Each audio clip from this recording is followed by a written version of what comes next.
Hey everybody, I'm back again. It's still the 10th of December. I don't know, a little bit later. What is it, about 2 o'clock maybe? Anyway, I put out a video, and this is an update. As I told you, I was in classes and didn't get the news for quite some time, and then I just now looked, but there's been some really big geopolitical changes happening just in today. Before that, I have to show you, here's a kitty. I don't even know this kitty. I've been in this area before. Looks like he's getting ready to run. Looks like him. Looks like he's getting a little bit suspicious. I don't have any food. I just gave some food to a kitty. Okay, let me get to the news here. Well, there's two pieces. You know, this one of them it's a smaller piece concerning Ukraine, and the other one is Israel. A lot of you may not know, but I guess today Netanyahu is supposed to take the stand, apparently, in his own trial about corruption. And yeah, it's a lot of, evidence. Of course, it's all true, but it looks like, he's gladly doing it this time. And a lot of people said that he started these, a many front war, against Lebanon and against Gaza. And he, continually always was bombing Syria. But a lot of people said that was a distraction to make sure that he doesn't have to, take the stand or to be involved in any kind of a case. But he's apparently quite happy, and he's acting like, oh, it's so great, I now get a chance to free myself. Obviously, he made a deal. He made a deal with somebody. I guess he's smirking and all that before he's going to take the stand against himself. I guess that's happening today. Maybe it's happened already, but who knows? When are we going to get a decision that but he made a deal. Just plain and simple about that.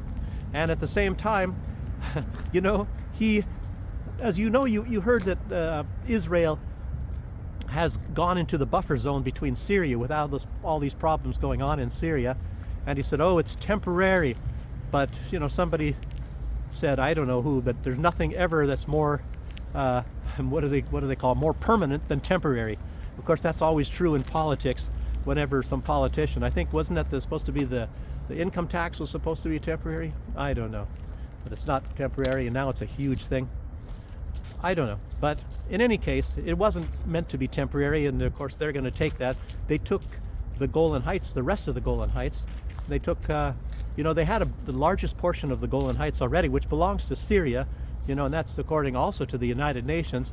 But when was it? In 2019, Donald Trump said we're going to recognize that part of the Golan Heights as part of Israel.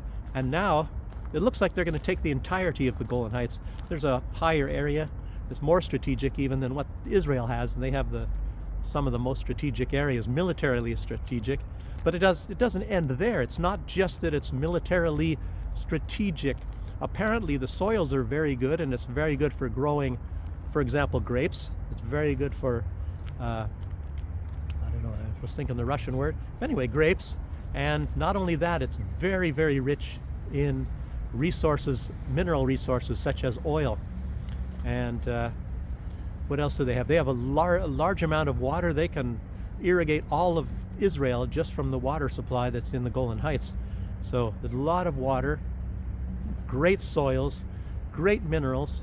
I mean, tremendous. So it's very mineral rich. Israel already commands a lot of areas that are mineral rich. And also now with what's going on in Syria, there was supposed to be, I think, a pipeline going from Qatar, and it's also supposed to go through Syria and then into Europe.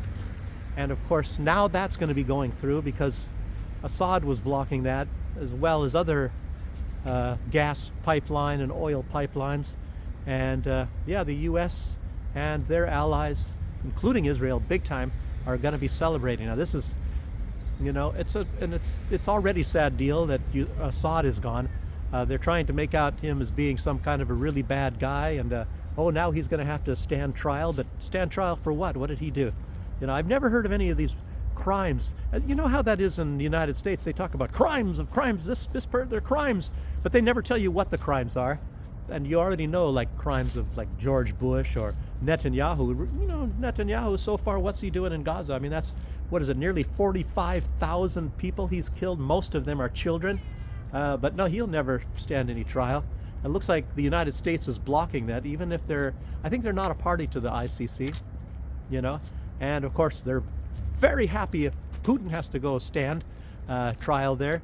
And but not Netanyahu. They're blocking that, even though there's no evidence. There's zero evidence that Putin had kidnapped children and done whatever the heck, except for the fact maybe that those children, some of those children, turned up in Germany. Oh wow, in Germany. So anyway, that's just trumped up charges against it. Trumped up? Why should I? Oh, I don't. Freudian slip. Anyway, but anyway, you know how Trump is really up the backside of Israel. So it's not that Israel is up the backside of Trump or the United States. It's that Trump is, and most all presidencies are. As you know, if you don't support Israel, you know, as a politician, you know, your chances are bleak that you're going to have a very long political career. You can ask Cynthia McKinney about that when she was a representative of Georgia. The only one that I see that's had some success, and I can't even tell you why, is Ilhan Omar from Minnesota. I don't know. I don't know why that is. She's from Somalia, and I think she doesn't really like Israel too much. And from the latest reports, you know, it's not only that Israel had invaded and taken over the buffer zone, which of course they're going to incorporate into Israel, but it's temporary, you know, but it's going to be permanent. I mean, obviously. But I guess now the reports, I was seeing some reports that Israel was 30 kilometers outside of Damascus, and then I saw a report that they're 3 kilometers now outside of Damascus. So they're making a move there. And then you have to really wonder, well, who is this band of, what do they call it, the Al-Nusra? I don't know what their name is at present, but it was it Al-Qaeda? Yeah, and then they changed to Al-Nusra, and then they changed to something else. And this guy, he doesn't sound like he's so bad. And I was telling you that I highly suspect that he had some U.S. training, but I don't know if that means that he is pro-U.S. because Osama bin Laden used to be on the payroll of the United States, and so did other people. Noriega, and then they got rid of Noriega. A lot of this stuff. So you don't know. I don't know. But then there's these other groups. You have the United States backing the Kurdish people, and of course the Turks are against the Kurdish militias there.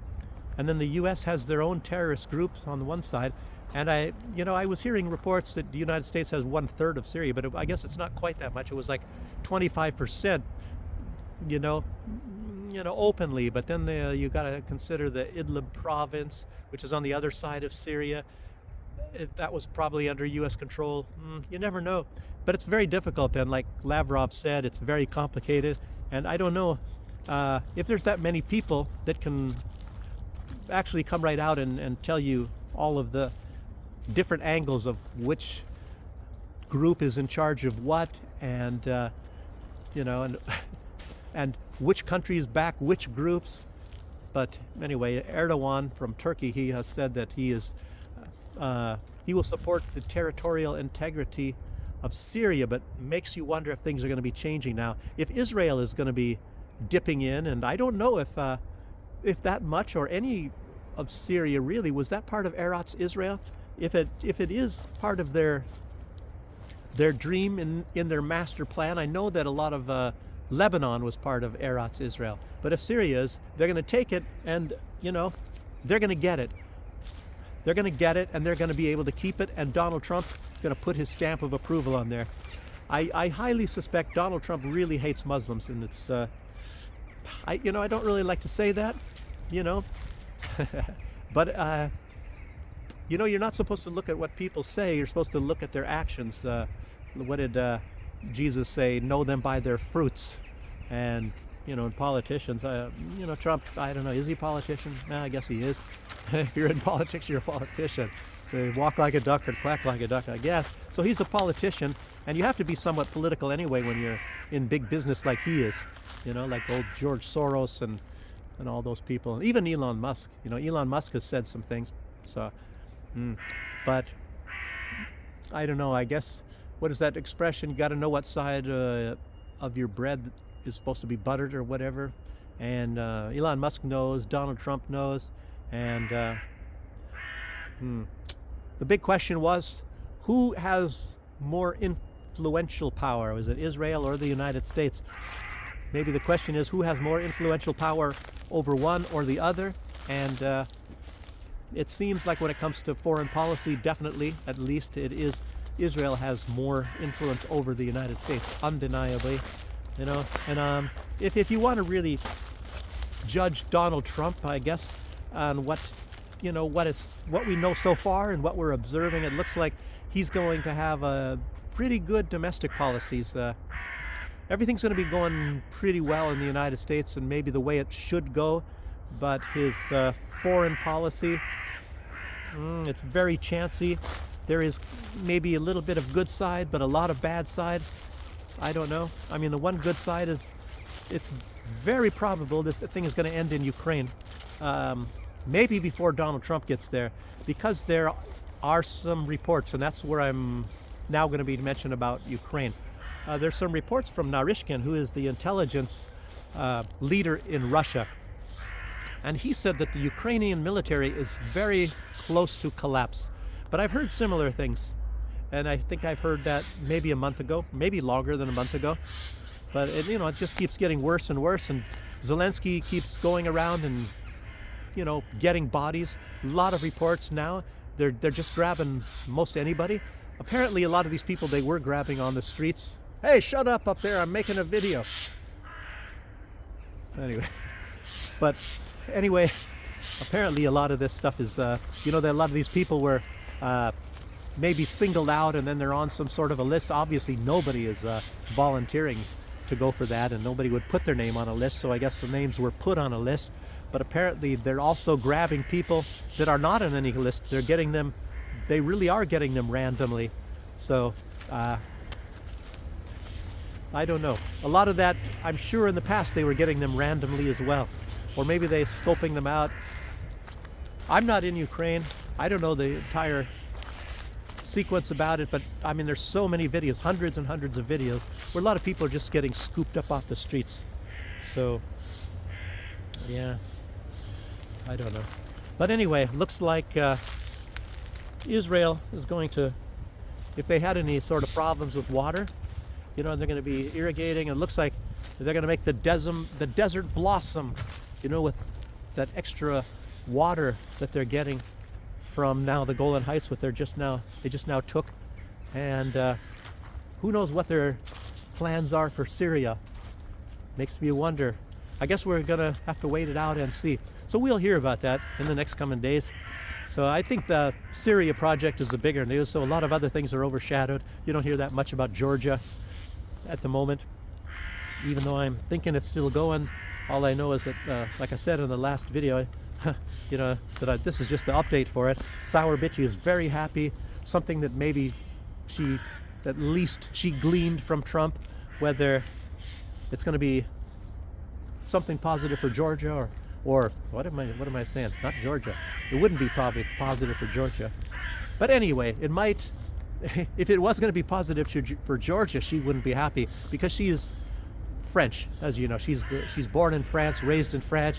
She was in the French government. She represented France in NATO, all that sort of a deal. And then she was assigned there by Saakashvili in 2004. I've said that before. So anyway, she's actually not really that much pro-Georgia. She's just pro herself. She's pro-power. And anyway, she's pro-European Union, but she's not really pro-Georgia, for the country of Georgia. So just keep that in mind. Anyway, that's about all I have to say right now. I'm just, like I said, this is a supplemental video, but this is more earth-shattering news. This is real geopolitical stuff right now. And you still have to wait and see, but developments are going on as time goes by. Maybe you have to look at Colonel McGregor, see what he has to say. He's pretty much up on a lot of this sort of thing. He's well informed, apparently. He's got some sources. So anyway, that's about all I have to put out. And thanks for joining me. And yeah, let me know. Subscribe, of course, and push the like button if you haven't already done that, and subscribe if you haven't. And yeah, put something in the comments if you like the videos. Anyway, thanks for joining me, and I'll see you on the next one. So bye, everybody.